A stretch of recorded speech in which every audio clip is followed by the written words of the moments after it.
Comment gagner en assertivité? Vaste question. Et je vais vous dire tout de suite, il n'y a pas de recette magique. Ça, moi, je ne connais pas.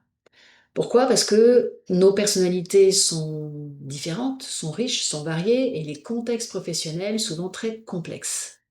En revanche, il y a évidemment des fondamentaux qui peuvent nous aider, qui peuvent vous aider, et nous faire monter en niveau de conscience, hein, pour nous amener à plus de liberté dans nos mots, à plus de présence à nous-mêmes, afin de libérer une parole qui doit être dite et qui doit être exprimée. Alors j'ai séquencé ces fondamentaux en deux pôles. Côté individuel, côté personne, qu'est-ce que moi je peux faire concrètement dans ma vie professionnelle? Et puis côté organisation, côté entreprise, qu'est-ce que la direction, qu'est-ce que les managers, qu'est-ce que les équipes des entreprises peuvent mettre en place pour gagner en assertivité? Alors côté personnel, côté individuel, je vais commencer, il y a une liste assez conséquente, mais je vais aller à l'essentiel. Première des choses, écouter et acter, considérer la vision de l'autre, hein, tout en nous disant que comprendre, c'est pas forcément acquiescer, mais au moins écouter la vision du monde, la vision de l'autre, la personne que j'ai en face de moi. Deuxième chose, dépersonnaliser. Hmm. Ce qui m'est dit est une option à examiner et c'est pas forcément une attaque. Parce que bien souvent, dans les relations interpersonnelles où on sent des frictions, on peut avoir tendance à tout prendre de manière personnelle. Ça, c'est pas très bon dans les relations. Troisième chose que je peux mettre en place, nommer mes besoins, mais avec précision. Hmm. Le contexte, le besoin, les enjeux, le pourquoi, tout en restant évidemment à l'écoute de la réaction de l'autre. Sinon, je ne suis pas dans une communication, comme je dis souvent, symétrique. Autre chose qui me paraît important également, si besoin de dire non, le dire en étant aligné. J'aime pas trop cette formulation, mais je n'en ai pas trouvé une qui me convenait, donc voilà, je vais dire aligné. Qu'est-ce que je dis quand je dis ça? Je dis refuser, si c'est le cas, mais en argumentant, proposer des options et maintenir mes convictions, mais sans agresser. C'est là tout le sel de l'assertivité. Autre chose, si j'ai besoin de convaincre, eh bien convaincre, mais sans manipuler, et puis accepter le cas échéant, bah, de ne pas convaincre. Ça peut arriver. Autre point, quand c'est nécessaire, négocier. Donc tenir ma position tout en considérant celles des autres comme des perspectives envisageables, voire nourrissantes. Autre élément qui peut être nécessaire, reformuler, hein, pour vérifier la compréhension. Hein. Si je te comprends bien, c'est ça que tu es en train de me dire, avec telles conséquences, tels éventuels écueils, telles étapes. Donc on reformule pour être certain de bien avoir compris et que la personne puisse, elle aussi, comprendre qu'on a bien compris. Autre élément qui me paraît important aussi, on l'entend beaucoup dans du développement personnel et des fois un peu à outrance, mais dans ce cadre-là, je peux le conseiller aussi, c'est parler en je, hein, pas forcément en on ou en nous, puisque c'est moi qui ai besoin de gagner en assertivité, donc parler en je, JE, et si vous avez des questions, demandez plutôt du factuel que de revenir sur des généralités. Essayez de vraiment aller jusqu'à ce que vous ayez vraiment compris le besoin, la demande, ou vous-même l'exprimer avec des éléments factuels, très clairs. Si critique il y a, ça peut arriver, voyez comment c'est possible pour vous de la prendre, de prendre cette critique comme un axe d'amélioration possible. Peut-être que c'est une critique qui n'a pas lieu d'être, auquel cas, voilà, vous l'entendez, mais vous ne la prenez pas pour vous.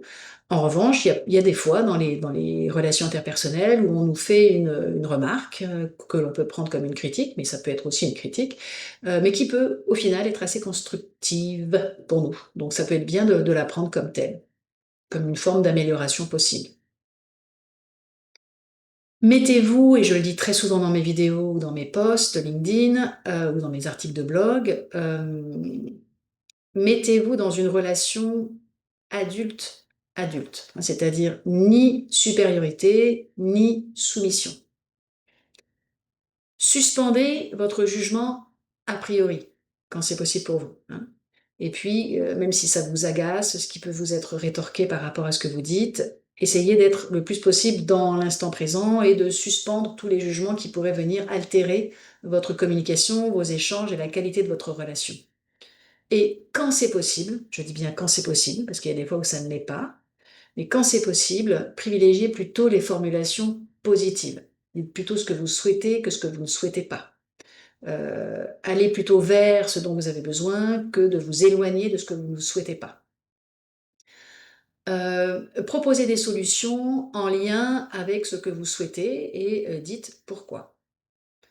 Cherchez l'accord minimal avant de traiter la divergence, hein. C'est toujours bien de savoir ce sur quoi on est d'accord ensemble. Ça fait partie je dirais, des stratégies qui permettent de remettre une discussion qui pouvait aller un petit peu au conflit dans une relation de confiance et on se met d'accord déjà sur l'accord minimal. On est d'accord là-dessus et après on traite les éventuelles divergences. Euh, Essayez aussi d'assumer des positions que vous avez qui seraient à contre-courant des pensées des personnes qui sont là. On va dire, assumez d'avoir des pensées qui ne soient pas celles de tout le monde et exprimez-les clairement. Et puis, permettez-vous d'ouvrir l'espace, ce que j'appelle moi l'espace émotionnel, c'est-à-dire faire part de vos peurs éventuelles, de vos colères éventuelles, évidemment de vos joies aussi, hein, évidemment, et donc donner l'exemple, c'est-à-dire de vous-même exprimer l'émotionnel par lequel vous pouvez être traversé pour permettre aussi l'expression de l'émotionnel des personnes qui sont en face de vous. Ça fait partie de l'assertivité aussi de dire l'état dans lequel on se sent, quand c'est possible bien sûr. Ça, c'était côté individuel. Côté organisation, côté entreprise, eh bien, si vous êtes une entreprise, permettez un droit à l'erreur explicite et puis des espaces d'apprentissage ritualisés, des retours d'expérience, des revues, des réunions quotidiennes. Et dans ces espaces, permettez des espaces de contradiction protégés, c'est-à-dire le cas échéant, quand c'est nécessaire, des espaces de médiation, de pair à pair, des échanges quotidiens, des analyses de pratiques professionnelles, qu'on sente qu'il puisse y avoir un espace de parole possible et qui n'est pas jugé comme anormal. Procéder à une forme d'intégration, oui, d'assimilation du qualitatif relationnel, hein, c'est-à-dire écoute, clarté, coopération, et tout ça de manière non feinte, hein, que ce soit qu'on sente que ça vient vraiment de vous et que vous souhaitez vraiment mettre en place ce type d'espace, que c'est pas faux, que c'est pas surjoué. Pourquoi pas, mettez en place aussi une forme de priorisation écrite de ce que vous souhaitez mettre en place, avec des critères stables pour éviter l'arbitraire. Donc vous écrivez ce qui vous paraît important, vous le communiquez, ça reste pas 2 jours, c'est stable et c'est sur quoi vous pouvez vous référer aussi en cas de problème. Pourquoi pas mettre aussi une charte de parole dans les réunions? Des temps de parole, des temps de reformulation, d'être sur le factuel. Ça met aussi en place une forme de communication intéressante, authentique et qui peut protéger certaines personnes qui auraient moins tendance à avoir une parole libre. Et puis évidemment, la protection et la sacralisation des temps de parole, pour éviter l'injonction paradoxale qui peut être parle librement, mais vite. Ça va pas vraiment ensemble. Donc, sacralisez les temps de parole et soyez exemplaires dans cette manière de sacralisation de temps de parole. Donc, gagner en assertivité, c'est muscler sa clarté tout en édictant des garanties qui rendent cette clarté praticable pour toutes et pour tous. C'est en quelque sorte réhabiliter le parler vrai au quotidien en étant conscient que le monde du travail a ses propres codes et que certaines relations de pouvoir sont malheureusement asymétriques. Alors, quelle garantie collective faciliterait le plus la capacité de vos collaborateurs et collaboratrices et votre capacité à être dans une communication authentique et assertive? Hein, est-ce que c'est le droit à l'erreur? Est-ce que c'est les espaces de contradiction, de la priorisation écrite ou tout à la fois? Je propose, moi, des formations, évidemment, sur l'assertivité à destination d'entreprises qui souhaitent accompagner leurs salariés dans une démarche de communication juste et authentique. Ça permet d'entretenir un climat relationnel stable, de réduire le mal-être que peut générer une communication parfois maladroite et inappropriée, et évidemment de former vos collaborateurs, collaboratrices à une approche respectueuse de la relation dans un environnement professionnel. Dans une première vidéo, j'ai répondu à la question: qu'est-ce que l'assertivité? Dans une deuxième vidéo, j'ai répondu à la question: pourquoi manque-t-on d'assertivité? Cette troisième vidéo sur la thématique que je suis en train de traiter. Et dans ma quatrième vidéo, au format plus court que ce que j'ai l'habitude de faire, même si j'aime beaucoup parler, vous le voyez certainement, je partagerai avec vous 10 bonnes raisons pratiques des organisations qui souhaitent instaurer une communication authentique avec leurs équipes et donner tout son sens à l'approche assertive dans une démarche systémique. Je suis Marie Verguet, je suis consultante formatrice certifiée Calliope et je suis coach, et vous pouvez me retrouver sur mon site internet lesondemavoix.com, sur ma chaîne YouTube Marie Verguet et bien sûr sur LinkedIn. À bientôt, j'espère.